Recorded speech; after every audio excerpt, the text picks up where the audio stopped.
ओम उमा महेश्वराय नमः। हमारे YouTube channel पर आप सभी दोस्तों का हार्दिक स्वागत है। घुश्मेश्वर महादेव ज्योतिर्लिंग की कथा। सुधर्मा एक बहुत ही शानदार तपोनिष्ठ ब्राह्मण दक्षिण देश में देवगिरी पर्वत के पास रहता था। उनकी पत्नी का नाम सुदेहा था। ये दोनों एक दूसरे से बहुत प्यार करते थे। उनके कोई संतान नहीं थी। ज्योतिषीय गणनाओं से पता चला कि सुदेहा गर्भवती नहीं हो सकती थी, लेकिन फिर भी वह एक बच्चा चाहती थी। तब सुदेहा ने अपने पति यानी सुधर्मा से अपनी छोटी बहन घुश्मा से दोबारा शादी करने को कहा। सुधर्मा पहले तो इस पर राजी नहीं हुए, लेकिन सुदेहा की बार बार जिद करने से सुधर्मा झुक गया। सुधर्मा अपनी पत्नी की छोटी बहन घुश्मा को विवाह कर घर ले आया। घुश्मा अत्यंत विनीत और सदाचारिणी स्त्री थी, साथ ही शिव शंकर की परम भक्त भी थी। घुश्मा प्रतिदिन 101 पार्थिव शिवलिंग बनाती थी और पूरे मन के साथ उनका पूजन करती थी। शिव जी की कृपा ऐसी रही कि कुछ ही समय बाद उसके घर में एक बालक ने जन्म लिया। दोनों बहनों की खुशी का ठिकाना न रहा। दोनों बेहद प्यार से रह रही थीं, लेकिन पता नहीं कैसे सुदेहा के मन में एक गलत विचार घर कर गया। उसने सोचा कि इस घर में सब तो घुश्मा का ही है, मेरा कुछ भी नहीं। इस बात को सुदेहा ने इतना सोचा कि ये बात उसके मन में घर कर गई।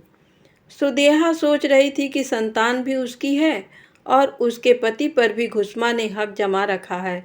घुश्मा का बालक भी बड़ा हो गया है और उसका विवाह भी हो गया है।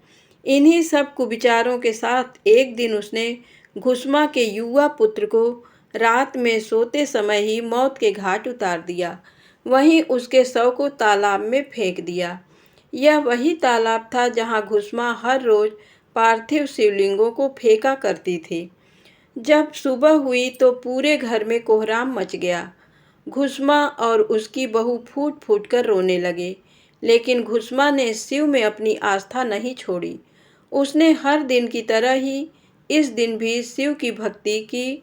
पूजा समाप्त होने के बाद जब वो पार्थिव शिवलिंगों को फेंकने तालाब पर गई तो उसका बेटा तालाब के अंदर से निकलकर आता हुआ दिखाई पड़ा।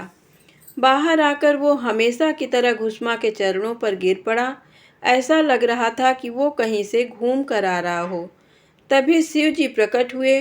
उन्होंने घुश्मा से वर मांगने को कहा, लेकिन शिव जी सुदेहा की इस करतूत से बेहद क्रोधित थे और वो अपने त्रिशूल से सुदेहा का गला काटने के लिए उद्यत थे। लेकिन घुश्मा ने शिव जी से हाथ जोड़कर विनती की कि वो उसकी बहन को क्षमा कर दें। जो उसने किया है वो जघन्य पाप है, लेकिन शिव जी की दया से ही उसे उसका पुत्र वापस मिला है। अब सुदेहा को माफ़ कर दें। घुश्मा ने शिव जी से प्रार्थना की कि लोक कल्याण के लिए वो इसी स्थान पर हमेशा के लिए निवास करें।